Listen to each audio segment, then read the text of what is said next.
né? Por culturas, por genealogia e tal. E então essa abertura, essa aceitação do novo, né? A gente não pode dizer que o brasileiro é um povo único. Ele é único no sentido de características próprias, né?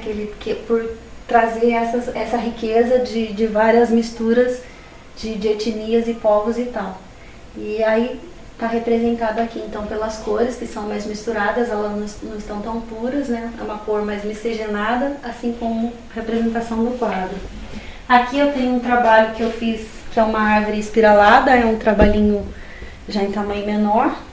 E ele quer dizer assim, é uma abertura para o novo, né? Uma nova etapa de aceitar que a gente precisa de cuidar das matas e das árvores e tal, porque senão a gente vai acabar.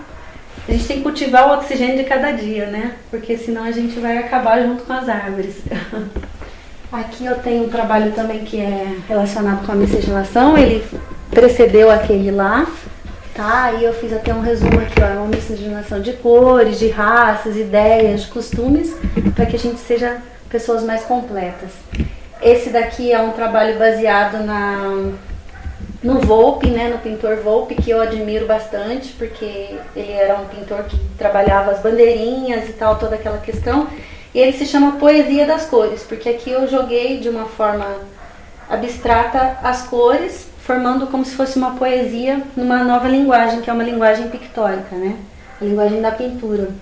Aqui eu fiz uma trama representando o local e o global, que é essa questão do entrelace das culturas, né, que a gente vai se enriquecendo no dia a dia. Hoje a gente não tem mais uma cultura totalmente que possa dizer ingênua. As pessoas, elas não são mais assim, elas conhecem as coisas, elas têm acesso à informação por meio de rádio, televisão, internet, e nessa junção vai se tecendo a trama, né, a trama cultural. Então, uma cor representa o local e o outro global. Aqui eu fiz uma flor, né, que lembra uma rosa. É a questão do interior humano, que é o abrir-se para a vida, né?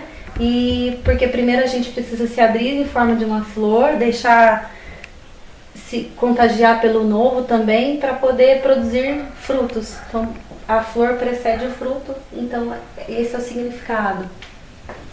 Neste outro trabalho aqui, eu fiz uma abstração da natureza, assim, aqui eu tenho folhas que são, na época de outono, a gente tem essas cores muito vivas, né, que são os alaranjados, os verdes, os amarelos, né, as folhas já não estão tão verdes mais, as paisagens estão numa mistura de cores, mas para tom de inverno, né, indo do outono para inverno. Então eu fiz essa captação.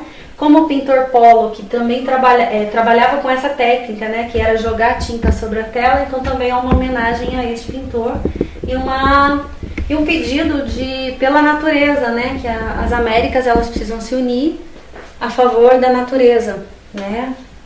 Todos os países têm que dar as mãos e juntos lutarmos por essa questão da ecologia e tal.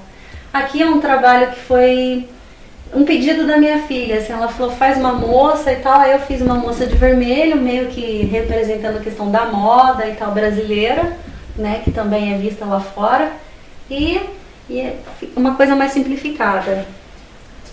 E aqui é uma homenagem ao poeta também, Mário Quintana, que era o poeta das coisas simples, e tem aquele poeminha dele que chama-se Borboletas. Então eu fiz uma construção de um jardim que diz assim, o segredo é não correr atrás das borboletas, né? Mas é cuidar do jardim para que elas venham até você. Então a ideia foi essa, de representar isso. Tá? Esse daqui chama-se Florais da Alegria, né? Que é uma expansão de cores vivas e tal, né? Como se fosse um portal de novas coisas boas a surgir na vida da pessoa. E este trabalho aqui chama-se Sobre as Ondas, né? É um acrílico sobre tela, com a colagem também da Chita, que é o patrimônio cultural brasileiro. Alguns detalhes, né, de colagem. E quer dizer que a gente precisa saber ter um jogo de cintura para lidar com as situações da vida, assim, sobre as ondas existenciais. É o nome do trabalho e a ideia que eu represento aqui. Bem, espero que tenham gostado. Realmente são lindos os trabalhos que a Fernanda faz. Mas vamos perguntar para a Fernanda como foi que ela iniciou esse trabalho, porque normalmente as pessoas às vezes fazem aqueles pequenos rabiscos quando é criança, aí depois vai desenvolvendo e chega a ser um artista de primeiro. Fernanda, conta pra gente, como é que foi? Eu comecei ainda criança, né? Eu gostava muito de desenhar os animais e as paisagens do meu entorno. E assim, os familiares pediam muito, faz um desenho disso, faz um desenho daquilo. E aí eu cresci nessa atmosfera, né, ligado ao desenho e sempre gostando muito das cores. Isso é importante, né? As cores são realmente importantes. Elas falam muito, as crianças começam a descobrir as composições, às vezes é daquela maneirinha simples, mas a descoberta é linda. A Fernanda até trouxe para mostrar para todos nós uma das primeiras obras que ela fez quando ela tinha, acho que me parece, 8 anos de idade. É isso mesmo, Fernanda? Isso, com 8 anos de idade eu fiz esse desenho que foi pedido pelo meu avô. Ele constrói carros de boi, né? E aí ele pediu para eu fazer o desenho do rancho dele, do ateliê. E então eu fiz esse desenho aqui, né? Já tinha uma certa perspectiva e tal. Um trabalho bem rudimentar sobre a madeira e tal, feito com tinta ainda, tinta de tecido, né? Tá aqui então para vocês. Olha que lindo. Então, me parece que na família então já tinha aí o sangue na veia de artista, né? Porque seu avô, né, construía carros de boi. E depois você, Fernanda, trazendo os primeiros traços da pintura e puxando até para os nossos dias. Tem mais alguém na família que mexe com a área de artes? A minha avó sempre gostou de artesanato, trabalhava com tricô, tinha alguns que faziam pintura sobre tecido e eu sempre ali no meio, né? Então já assim, de uma veia artística na família. Na família, legal. Tá vendo, gente? É bom observar as crianças quando vão para a escola e começam lá a desenhar, pegar as coresinhas, fazer as composições. Aí os professores, eles incentivam. Olha que lindo o trabalho. Aí chega em casa, mostra para os pais.